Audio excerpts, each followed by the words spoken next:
Afternoon, students. We're gonna have a second lesson today, and today's lesson is going to be about the use of microorganism in food production.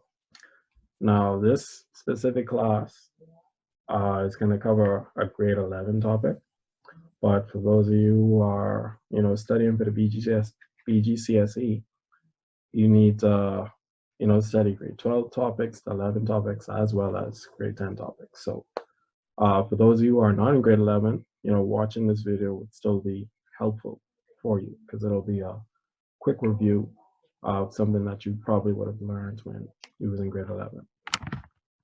All right, so moving on. Here's an overview of today's lesson.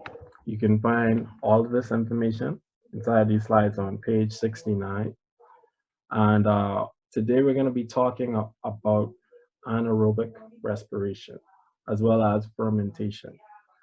And we'll also cover how yogurt, bread, and beer and wine is going to be created. Now, going back to the title, the use of microorganisms in food production. Basically, some type of microorganism is going to be used to create each one of these products right here. And you guys might already be familiar with a few of these. So we'll get started. All right, so let's do a quick recall. Remember, respiration is the release of energy from food. All right, you have two types of respiration. You have aerobic respiration and you have anaerobic respiration. All right, with aerobic respiration, that's basically going to be respiration with the use of oxygen. With anaerobic respiration, this is going to be release of energy from food in the absence of oxygen. All right, and I have the word formula here to basically for you guys to keep track of. But for the purpose of this lesson here, what we'll mainly be talking about is anaerobic respiration. Okay, there's two types. You have one where glucose is going to be broken down into ethanol and carbon dioxide, and that's going to give off energy. And then you have another one where glucose is going to be broken down into lactic acid and energy. Now with this one here, you usually find this inside animals, but you also still have some microorganisms that can also do this form of anaerobic respiration. All right, so let's move on. All right, so the main difference between aerobic and anaerobic respiration is that one is gonna have an abundance of oxygen, and one is gonna take place where there's an anoxic environment, meaning that there's not a lot of oxygen. All right, so basically you find aerobic respiration taking place mainly in animals that have access to either air or they're gonna have some type of complex organ system that's gonna allow them to breathe oxygen inside the water, like a fish, for example. But when we talk about microorganisms such as yeast and bacteria, remember, these are simple organisms. Okay, so they're not gonna have some complex organ system inside of them, such as a fish that has gills. Bacteria and yeast, they're not gonna have gills, all right? So they're gonna have to find another way of doing respiration because remember, respiration is the release of energy from food. As long as something is a living thing, it's going to need some type of way of releasing energy from the food that it eats. So this is why bacteria and different microorganisms, they're going to rely on anaerobic respiration in order to get their energy. And this also allows them to live in different environments. This is why you can find bacteria living inside other animals. For example, you might find them living inside the intestinal tract. So this is going to allow bacteria to live in any place where you may have a limited amount of oxygen. All right.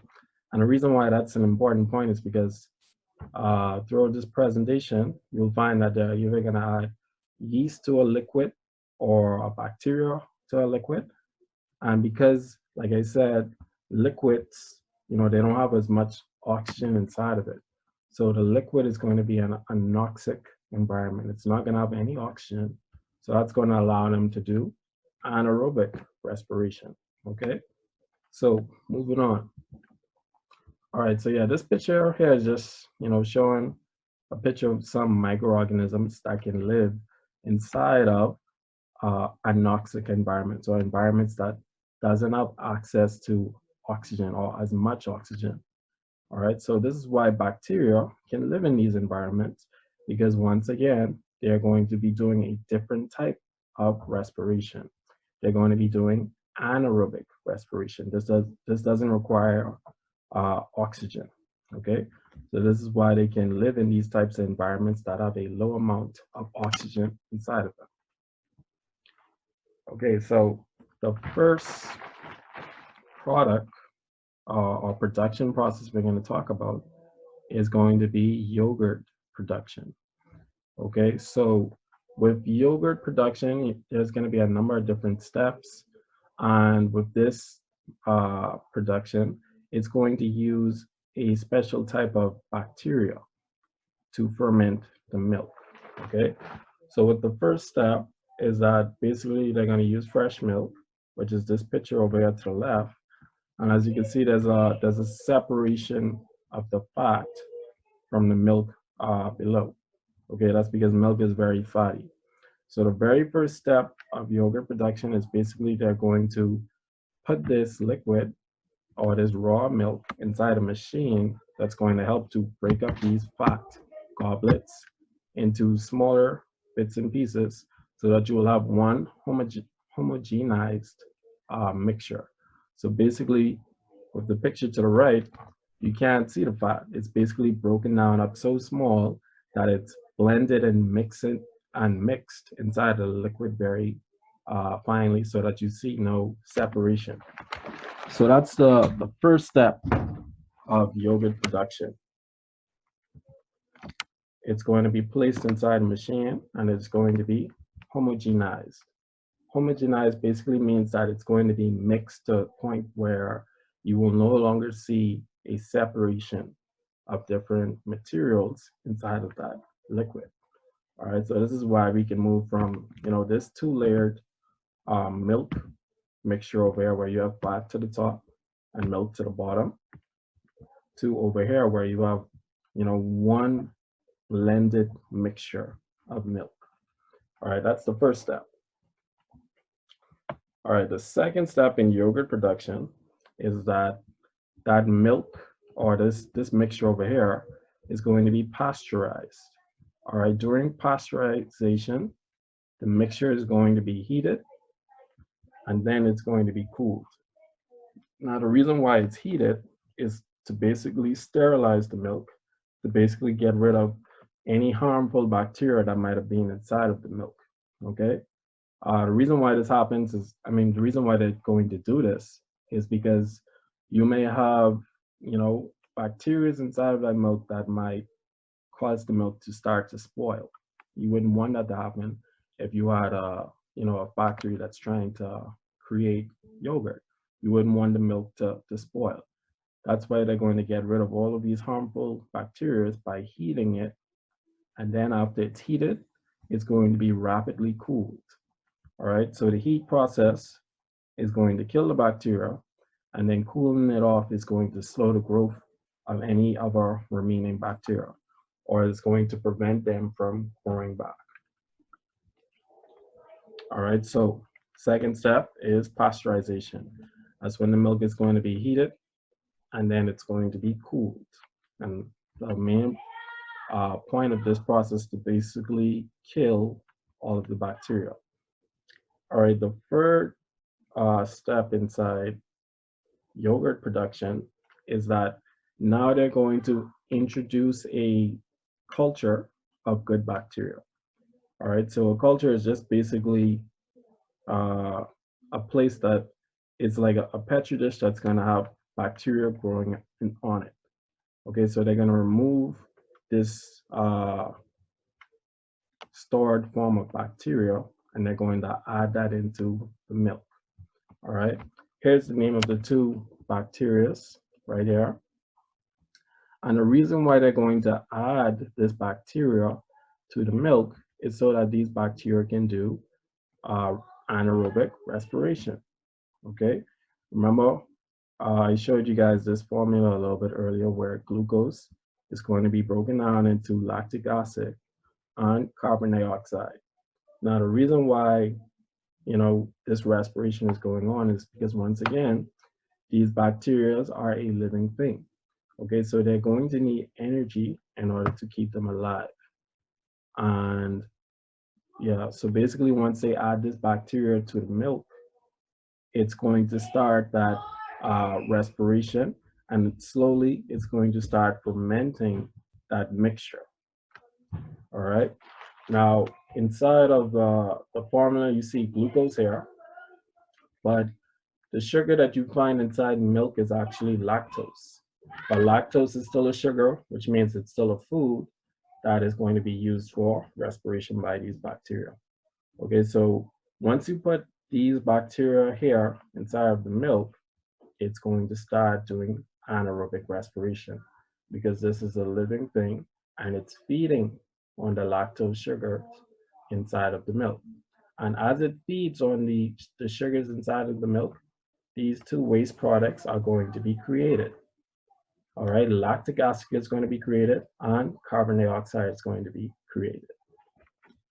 Now, the reason why I have lactic acid highlighted here is because this is going to be one of the more important waste products that's going to have a certain effect on the yogurt.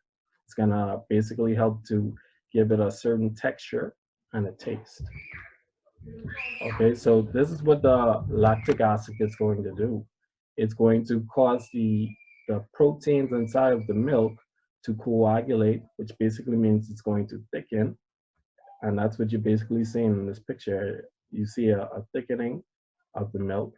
And the lactic acid is also going to add a sour flavor because acids in general, they have a sour flavor, such as lime and lemon. They're good examples. They have citric acid inside of them, and we know that they have a sour taste. So this lactic acid, it's also going to add a sour flavor to the yogurt. And another thing, like I said earlier, it's going to coagulate the proteins inside the milk. So at this point, it's going to get thicker and more creamier, as well as going to have a light, well, a mild sour taste. Okay. And the last step is that basically you're going to allow this mixture of the yogurt inside of it to ferment. Once this fermentation happens, basically you'll have more and more of this milk turning into a thick, creamy yogurt.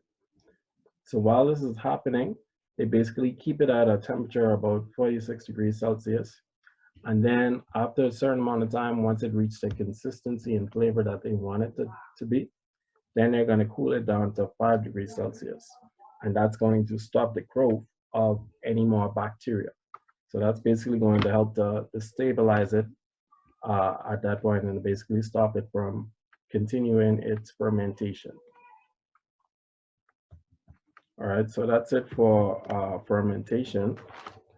And once this happens, then you're gonna basically you could add any fruits you want to add to it to give it a certain flavor. And that's basically how yogurt is going to be created. All right, the next microorganism we're going to talk about is yeast. Okay, now this is probably general knowledge, but we all know that we use yeast in bread making. Okay, so basically yeast is a fungi and it's also going to do anaerobic respiration. Okay, and with this anaerobic respiration, you have a different type of products being created. Okay, so you don't have lactic acid being made inside this one here. You have ethanol and carbon dioxide being created inside. And once again, I have the carbon dioxide highlighted because this is the more important product inside bread making. Okay, the carbon dioxide is basically going to help the dough to rise. It's basically filling that dough up with air. Okay, and with the ethanol part, once you would have knead the dough and then put it inside a baker or an oven, the alcohol is then going to be evaporated away. So that's basically going to get rid of all of the alcohol. But the main process is that it's going to, well, the main point of, adding yeast is that it's going to change the texture of the bread by making it more fluffy. It's going to add more volume to it. And that's basically going to give the bread a softer texture. All right, so the basic ingredients when it comes to bread making, you're gonna have water, you're gonna have sugar, you're gonna have yeast and flour. All right, and I'm gonna post some questions at the end of this video. One of the questions is going to be that I want you guys to tell me why you think sugar is going to be used as an ingredient inside the bread making process. And I want you to give me an answer besides, flavor. All right. Yes, you may want the bread to be sweet, but you also put sugar inside of it for another reason. Okay, so this right here is just a picture of a mixture that has water, sugar, and yeast inside of it. And as you can see, once you stir that and you let it sit for a while, it starts to foam. All right, so the reason why it's foaming is because it's giving off this carbon dioxide gas. And then eventually you would add that to your mixture of flour and water. You're gonna stir it for a while to basically mix in that yeast with the dough. And then after a while, you're going to allow it to sit for maybe 1 to 2 hours inside a warm room. And that's going to allow the yeast to further reproduce and create even more and more carbon dioxide. And as you can see, you started off here with a dough that's basically at the bottom of this bowl right here. And after a couple of hours would have passed, it starts to rise. The reason why it's rising is because you have carbon dioxide that's being given off. And as that CO2 is rising, it's going to help the bread to rise as well. And like I said earlier, ethanol is going to be another product that's going to be created, but the ethanol is not really important inside the bread making process, because once you bake the bread, you're going to basically burn off all of that alcohol and you're going to end up with your finished product. Now with these two pictures here, I have a picture that doesn't have yeast inside of it, inside of this bread, or yeast was not used in the production of this bread out. And then I have another picture that had yeast that was used inside of the baking the bread or the bread production process. And as you can see, the one that had yeast inside of it, the bread is taller. And the reason why it's a little bit longer is because yeast was used, and that helped the dough to stretch out and rise. Okay, as opposed to this bread over here, that's probably going to have a more cracker-like texture. It's going to be a little bit harder. It's not going to be soft because this bread was not allowed to rise. It's going to be very short and thick, as opposed to this bread over here that's going to have a more spongy texture.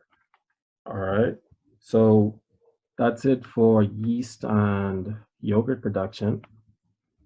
All right, so these are your questions here. I'll give you guys a due date inside the WhatsApp group.